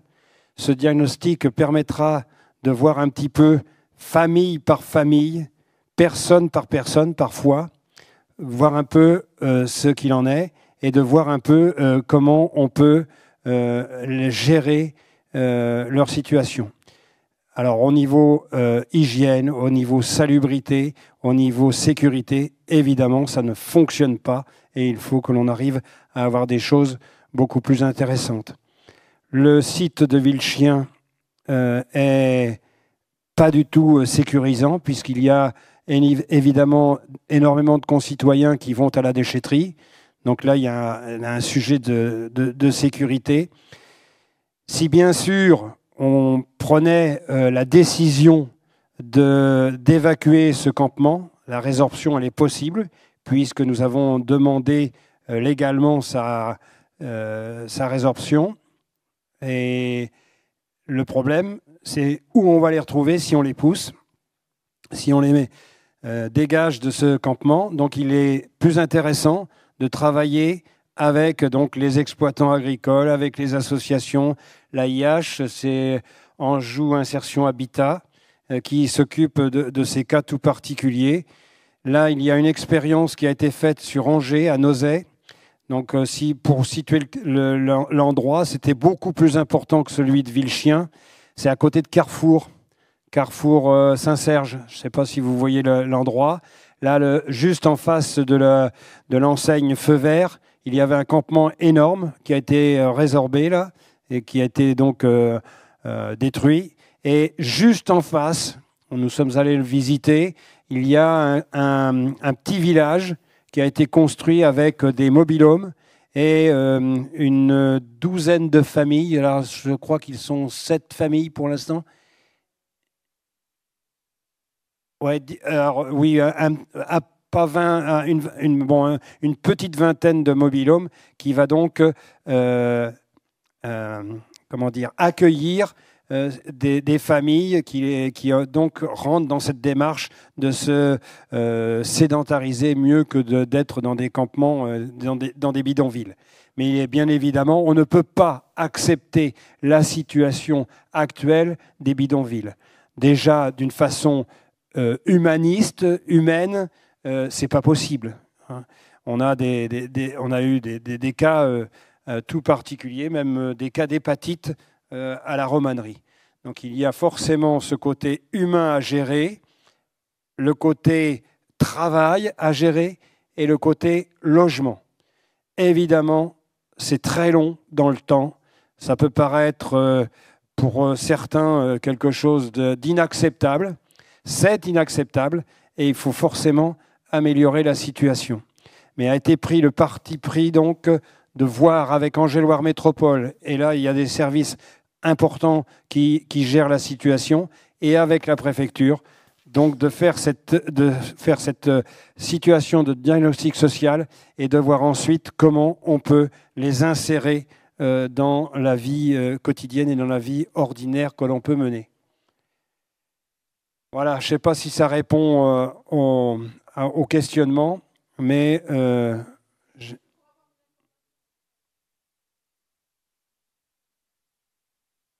oui. Voilà. Bon, ils sont d'une dizaine de villages de Roumanie, pour la plupart. Mais oui, il n'y a pas de rétention d'informations, bien au contraire. Moi, si l'on veut parler de ces populations un peu particulières, on peut avoir même une réunion sur ce sujet-là et avoir un peu plus de détails, parce qu'évidemment, je vous assure qu'on y passe énormément de temps. Alors, c'est Madame Rimbaud, c'est Monsieur Lefebvre et moi-même qui nous y collons, surtout, puisque c'est la partie aménagement du territoire, la partie sociale, puis le maire un peu pour tout. Mais évidemment, on prend le sujet à bras-le-corps, en sachant quand même que nous avions, nous, déjà alerté la préfecture en 2019. Donc en 2019, nous voulions que cette situation soit travaillée, alors bien sûr avec ce côté humanitaire, mais aussi dans ce côté illégal. Et nous avions même, sur le conseil municipal, alors je ne vous ressortirai pas le texte ce soir, mais en début 2020, nous émettions un vœu dans ce sens.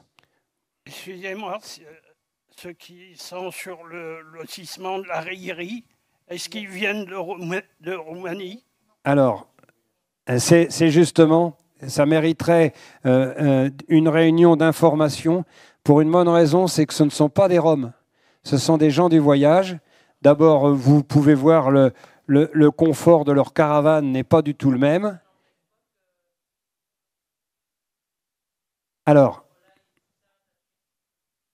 si bien sûr vous avez... Alors, on va prendre le sujet là aussi. Il y a 163 caravanes sur Angers-Loire Métropole au 16 avril 2024. 163 caravanes qui sont à peu près étalées sur 10 à 12 communes. Sur la nôtre, nous avons 4 campements, dont celui de la Raillerie. Je répète à la population, bien évidemment, si vous avez des nuisances, vous nous les faites remonter et venez nous voir. Celui de la Raillerie n'est pas acceptable et il n'est sur un terrain privé. Donc il y a le propriétaire actuel qui est un aménageur qui a fait le nécessaire auprès de la justice pour que ces gens-là partent. À partir de ça, ça demande là aussi un certain délai. Ça ne se fait pas comme ça en claquant des doigts. C'est pas le maire qui dit « allez, vous dégagez ». C'est pas tout à fait comme ça. Donc il y a des arrêtés de justice et bien évidemment avec un jugement. Donc ça demande du temps, évidemment. Alors là aussi c'est pareil, pas pour leur confort particulier, mais au niveau sanitaire. Nous on met des poubelles en place. Bon. Alors, si vous vous êtes rendu compte, vous viendrez me voir parce que, évidemment, il peut y avoir des cas particuliers. Je me tiens à votre disposition pour toute nuisance. Évidemment, ce sont des gens qui sont tout à fait accessibles et j'irai les voir, nous irons les voir. La police municipale va les voir très régulièrement. Il y a un campement qui s'est installé là, pas plus tard qu'hier. Et évidemment, il faut gérer les situations. Donc on gère les situations au plus court, évidemment, quand on peut. Si l'on peut aussi, là, avoir une situation sanitaire plus intéressante, on essaie de mettre des choses en place. Et puis, ce qui est important dans cette population aussi, parce que c'est peut-être par là que ça peut passer, c'est la scolarisation des enfants, puisque l'éducation peut faire partie aussi d'un changement de comportement et de mentalité. Mais bien évidemment, je me tiens à votre disposition, et puis la police municipale aussi, et les élus d'une façon générale, et les services sont là pour s'il y a une quelconque nuisance. Est-ce qu'on a une autre question d'un autre type? Alors, on n'a pas eu de sport, on n'a pas eu de culture, on n'a pas eu de social. Alors, le sport, je suis jaloux parce que moi, j'aurais bien voulu répondre. Mais voilà, si vous avez d'autres questions d'autres types. Allez, on y va. Moi, je n'ai pas de sport, mais oui, Joël Moreau, citoyen Bartholoméen, j'étais déjà intervenu l'an dernier au cours d'une réunion publique sur les transferts de compétences de la commune vers la communauté d'agglo. C'est vrai qu'on a vécu, par exemple, le transfert de compétences sur l'éclairage public, où nous, on a vu dans notre raquette nous avons trois éclairages publics. Le premier a été changé au mois de juin et les deux autres 18 mois après. Bon, je ne sais pas ce que ça a apporté, effectivement, le transfert de compétences. Aujourd'hui, c'est le transfert de compétences de la voirie. Alors, j'ai bien entendu l'optimisme de Stéphane Lefebvre sur la rue Hélène Boucher. Moi, je voudrais être plus terre à terre. Nous avons de plus en plus de nids de poules, malheureusement, sur notre voirie.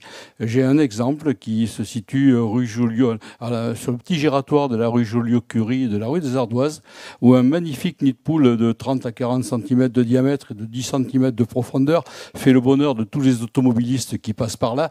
Alors, je ne sais pas s'il faut attendre qu'ALM intervienne pour boucher ce nid de poule, mais je me dis qu'à l'époque où la collectivité, la commune avait l'autorité et la compétence pour régler ce genre de problème, ça n'aurait pas duré plus de 48 heures avant que ce soit réglé. Là, ça fait plus d'un mois que ce nid de poule est là.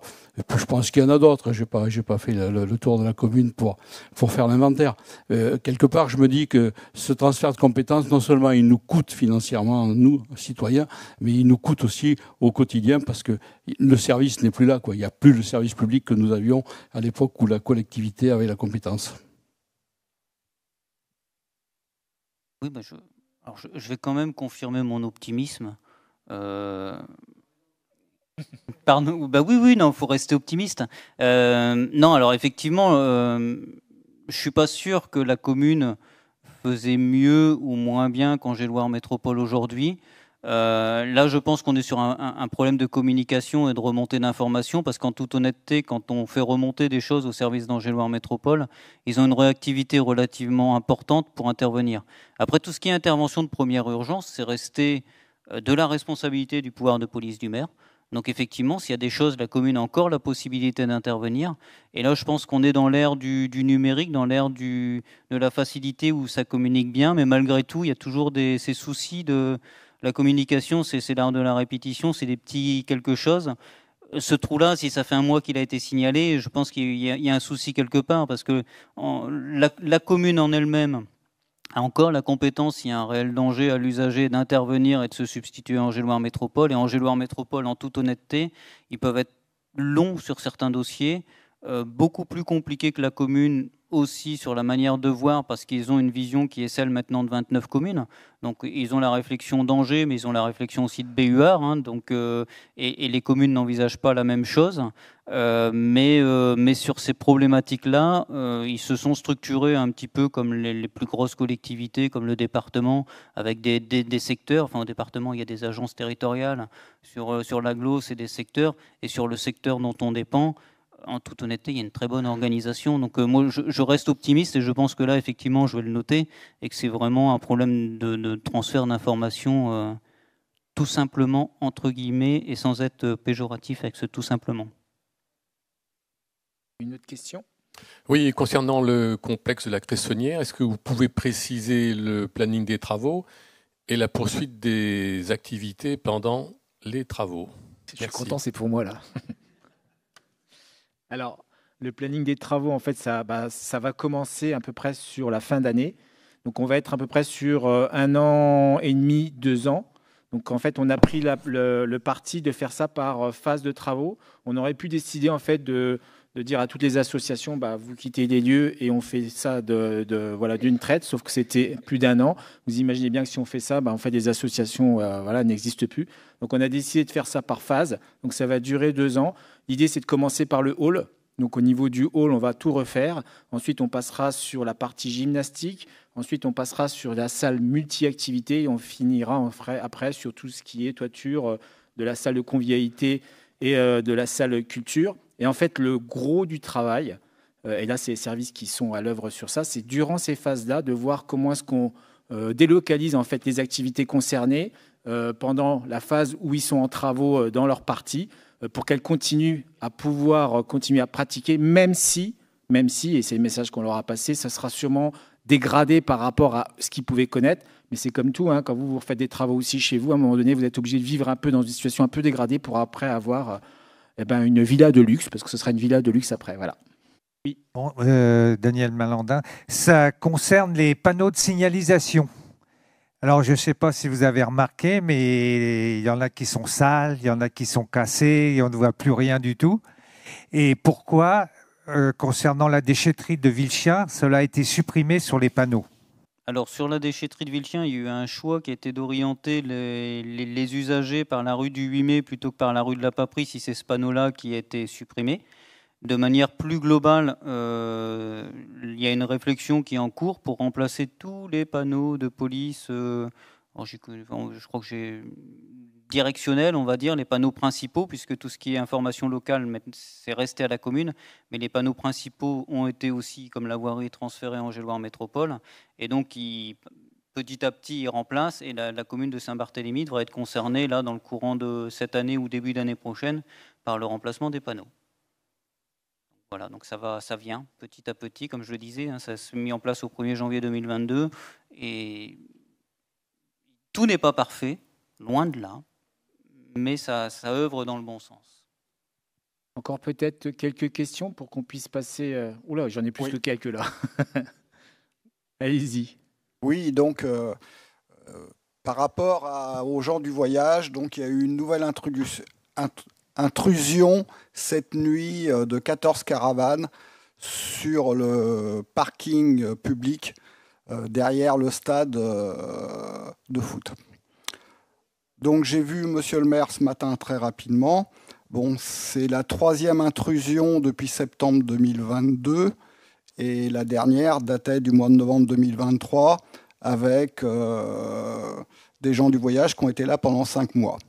Bon, j'avais alerté X fois monsieur le maire comme quoi il fallait sécuriser de manière, je dirais, plus importante, et notamment du côté du stade, puisque ça fait la 2e fois que des gens du voyage rentrent du côté du stade. Donc aujourd'hui, il y a 14 caravanes. Bon, a priori, il va y avoir un arrêté d'expulsion, mais ça demande 15 jours ou 3 semaines. Et on a un souci au niveau donc, de la sécurisation de l'accès du stade, parce que soi-disant qu'on a un bassin de rétention et un bassin d'orage qui appartient à Angers Métropole, et qui doivent pouvoir éventuellement venir entretenir, et éventuellement s'il y a quelque chose.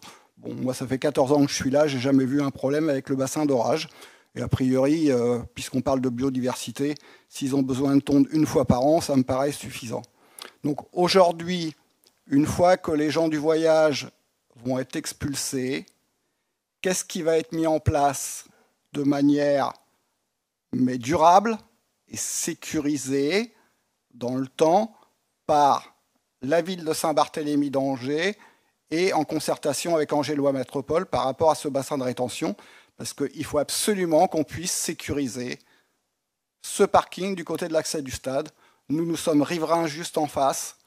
Nous sommes excédés par ces différentes intrusions et puis le fait qu'on a déjà eu des gens du voyage pendant 5 mois. Ça fait la 3e fois depuis septembre 2022. On a des nuisances sonores, ainsi de suite. Donc nous, on ne peut plus supporter ce type d'intrusion. Alors, le maire a déjà répondu sur la partie des gens du voyage, mais juste sur cette partie, pour ne pas repartir sur ce sujet-là. En effet, il y a une vraie difficulté sur la sécurisation des sites, et pas que ce site-là, c'est-à-dire que chaque site aujourd'hui potentiellement qui est mal sécurisé peut devenir un site où il y a des gens du voyage qui s'y installent. C'est pour ça qu'il y a un travail qui est fait pour essayer de sécuriser les sites, mais malheureusement, vous avez beau sécuriser les sites au maximum, souvent ils ont les possibilités de pouvoir s'y introduire. Et après, l'autre travail qui est fait, c'est celui qui est fait avec Angers-Loire Métropole, c'est justement de travailler à avoir plus d'aires d'accueil des gens du voyage, puisque contrairement au Rhum, il y a une obligation d'avoir des aires d'accueil des gens du voyage pour qu'ils puissent aujourd'hui aller sur ces aires, et donc des aires qui sont aujourd'hui mises à disposition par les communes. Ce qu'il faut savoir, c'est que c'est le cas de Saint-Barthélemy, puisqu'on a une aire de d'accueil des gens du voyage.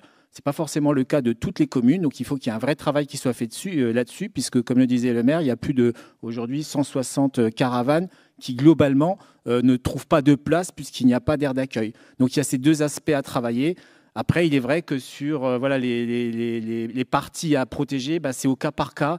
Malheureusement, on essaye de faire au maximum, mais souvent, ils trouvent un moyen d'y aller, ou alors quand on arrive à sécuriser quelque part, il y a un autre endroit. Donc c'est un travail au quotidien. Malheureusement, après, en effet, quand ils sont installés, c'est un peu plus de temps. Il faut rentrer dans une procédure judiciaire qui met 2 à 3 semaines. Et croyez-moi qu'ils connaissent bien la procédure judiciaire. Est-ce qu'il y a une autre question sur une autre thématique ? Oui.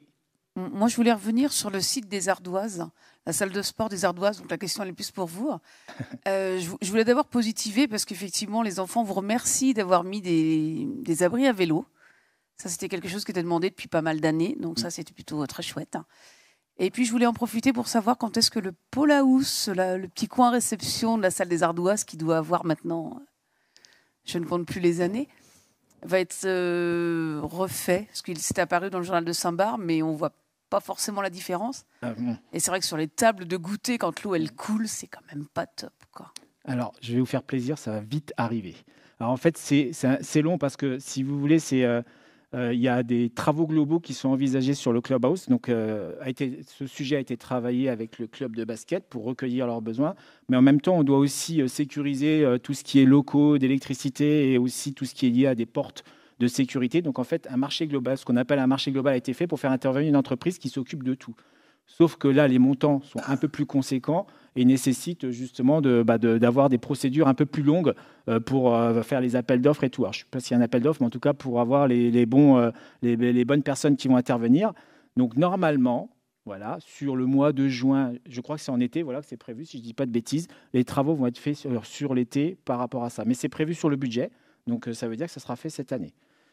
Ça a été un peu long, moi aussi, je vous avoue que je suis impatient de le voir. Voilà. Même les abris vélos, ils ont été un peu longs, puisque voilà, ils avaient été prévus sur l'année dernière, mais ils arrivent, donc voilà, quand on sait attendre, et je prends aussi mon mal en patience des fois, voilà, quand ça arrive, on est content. Et là, ça sera la même chose pour Clubhouse, donc c'est bien prévu. Oui, bonsoir, je reviens pour la Cressonnière, pour la remise en état, si on veut. Concernant les terrains de pétanque. Oui. Parce que nous sommes maintenant 50 adhérents, on se retrouve un peu à l'étroit. Alors quel est le devenir pour ces terrains de pétanque ? Eh bien, le devenir, il ne change pas, puisqu'aujourd'hui, vous en avez 7. La seule chose, c'est qu'on vous en rajoute 2, vous voyez. Donc, vous en aurez 9 demain. 2 en plus, vous en aurez. Ah bah quand ? C'est lié au projet quand même. Hein. C'est-à-dire que vous ne les aurez pas avant tout le monde. Donc, c'est lié dans la globalité du projet. Et comme je le disais, le projet, on est parti sur 2 ans. Donc, voilà, on est plutôt sur la partie aménagement extérieur qui est plutôt sur la fin. J'ai une autre question qui est plutôt sécurité, par contre. Que pensez-vous faire pour éradiquer un peu le trafic de stupéfiants sur Saint-Barth ? Alors là, je me retourne vers le maire ou Monsieur Trafic Pastard, de je stupéfiants. pense. Alors, il faudra préciser où est-ce que vous voyez ça, mais voilà. Alors, là, évidemment, il y a la surveillance faite par la police municipale qui travaille conjointement avec la police nationale, puisque ça c'est du ressort de la police nationale en priorité. Donc la police nationale repère les endroits. Et évidemment, nous aurons aussi notre visioprotection, je ne sais jamais si c'est l'un ou l'autre. Vidéoprotection, qui sera là pour repérer aussi les trafics éventuels. Alors, je ne sais pas si vous avez vu où elle est placée, mais c'est une vidéo en fait à 360 et ça prend vraiment du détail. Donc je peux vous dire que la voiture et tout est pris et le détail est pris là. Hein. Là où elle est placée, tout est pris sur cette place-là. Mais il faut les prendre sur le... En fait, c'est une question de droit. Hein. Ça, c'est pareil dans toutes les communes. Il faut les prendre sur le fait. Et malheureusement, quand vous ne les prenez pas sur le fait ou quand ils viennent, ils sont des fois contrôlés, mais ils n'ont rien sur eux. Oui, ben... Voilà, mais c'est une problématique qui n'est pas que sur Saint-Barth. Après, la vidéoprotection va nous aider parce que ça nous manquait aussi, mais après, c'est l'intervention au quotidien aussi de notre police municipale et puis de la nationale aussi qui fait des contrôles. Bon, et il ne faut pas jouer à l'autruche, hein, mais évidemment, le sujet existe sur notre commune. Alors, on peut évidemment être rassuré, c'est minime par rapport à d'autres collectivités quand on voit ce qui peut se passer, entre autres dans le sud de la France, avec pourtant des communes qui ont des équipes politiques qui avaient bien dit qu'elles éradiqueraient le sujet. Enfin, ça c'est un détail. À partir de ça, là, il y a un vrai travail avec la police nationale en permanence. Hein. Là, il y a des diagnostics de fait et de voir un petit peu. Et ça, c'est très limité. C'est très limité. Oui. Oui. Mais bon... Pour revenir sur l'insécurité, j'ai assisté l'autre jour avec une moto, quelqu'un qui faisait de la roue arrière. Un certain samedi après-midi, et après, ça s'est fini au Havane, au tabac, avec un personnage assez virulent sur un retraité. Alors, c'est au niveau... alors ça, c'est assez nouveau. Ouais, une moto rose carrément, avec... quelqu'un pas casqué, pas assuré, pas immatriculé, rien du tout. Bon. Alors, au niveau des rodéos qui sont cités là, c'est assez récent. Et très récent, ouais, c'est oui, très on récent. va se préoccuper de la chose, c'est déjà fait. Moi, j'en ai reparlé avec la police municipale, tu peux compléter hein, si tu veux, et la police nationale, parce qu'évidemment, il y a un horaire très précis qui serait en début de soirée. Donc, non, c'était en plein après-midi vers 17h. Ah, on m'a parlé, moi, de 21h à 22h. Non, il faisait jour. Okay. Cette moto-là faisait l'aller-retour entre le rond-point des abeilles jusqu'au rond-point de la géométrie. Par contre, il ne faut pas hésiter à appeler la police quand c'est comme ça. Parce que, tout de suite, de réagir, voilà. Parce que même en appelant la police nationale, même si des fois ils ne sont pas sur place, mais des fois ils ne sont pas très loin, des fois en patrouille, et c'est le moyen de les avoir, sinon... Et même ce week-end, samedi dernier, là, dans la nuit samedi à dimanche, le parking du Nico, c'était une poubelle. Ouais. Devant la boulangerie qui est ouverte le dimanche, là, c'était pas joli. Hein. Bon, après, alors ça peut arriver, évidemment. Nos équipes passent. Hein. Vous avez du personnel qui est sur la propreté de la ville. Évidemment, s'il y a un événement tout particulier avec des gens qui sont complètement irresponsables, évidemment, là, vous voyez, votre maire, le 3e dimanche de chaque mois, il fait partie des volontaires et on est une petite équipe pour essayer aussi de ramasser les ordures qui traînent un peu partout. Et des fois, on trouve des choses qui sont assez spectaculaires. Et à partir de ça, on continue avec nos équipes de nettoyer la commune. L'enseigne commerciale, le Super U pour ne pas le nommer, fait aussi son travail parce qu'il y a du travail au niveau des poubelles qui est à leur charge. Hein, on s'était coordonné, mis d'accord sur l'action à mener sur la place. Mais il n'y a pas que la place qui est sale. Parfois, il y a d'autres endroits qui sont aussi sales. Et bon, on essaie de faire pour le mieux, évidemment. Alors, moi, je commence à avoir soif. Je vous propose une dernière question dans ce cas. Bonsoir. Et puis après, je vous invite à aller boire un verre. Alors, bonsoir. Donc, vous avez donc. Je ne vois pas qui est-ce qui... Ah oui, d'accord. Donc, vous avez abordé effectivement les projets immobiliers qui ont sur la commune. Vous me pardonnerez, donc vous aviez dans la diapositive le quartier où vous aviez confondu Est et Ouest, et l'autre jour en se promenant, donc un nouveau immeuble qui est construit où finalement l'immeuble est très proche de l'autre, effectivement, avec quasiment 4-5-6 mètres entre les deux balcons. Et la question que je pose, effectivement, est-ce qu'au niveau de l'urbanisation, il y a des règles, des points qui sont prévus pour limiter une densité très forte, puisque l'on voit sur des communes avoisinantes où lorsqu'il y a une densité forte, ça crée des problèmes de voisinage ou de tension entre les populations. Bon, la densité, on y est particulièrement sensible, hein, et on y fera attention. Bon, là, c'est vrai que c'est beaucoup plus dense dans ce quartier, mais ça n'a rien à voir avec la commune d'à côté quand même. Hein. Faut pas aussi nous comparer à une densification trop importante. Mais par contre, il faudra imaginer la ville de demain. Et la ville de demain, elle est en hauteur et elle est beaucoup plus dense pour protéger en particulier nos zones agricoles. Donc il y aura des choix à faire. Monsieur le maire, est-ce que vous voulez faire une petite conclusion? Et puis après, je pense qu'on a tous soif. On Ouais. va faire la conclusion. Non, moi j'ai bu déjà pas mal d'eau, alors, mais on va se retrouver de l'autre côté dans le hall de la mairie pour prendre le verre de l'amitié et puis de continuer à papoter si vous le désirez.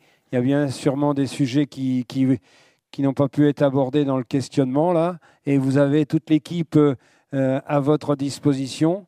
Si bien sûr vous pouvez nous faire quelques compliments, on les prend aussi. Hein.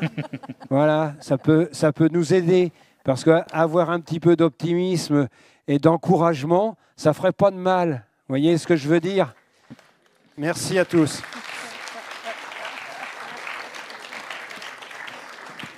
Eh bien, écoutez, je vous invite à rejoindre juste le hall là, et puis on va pouvoir prendre un verre tous ensemble. Merci beaucoup.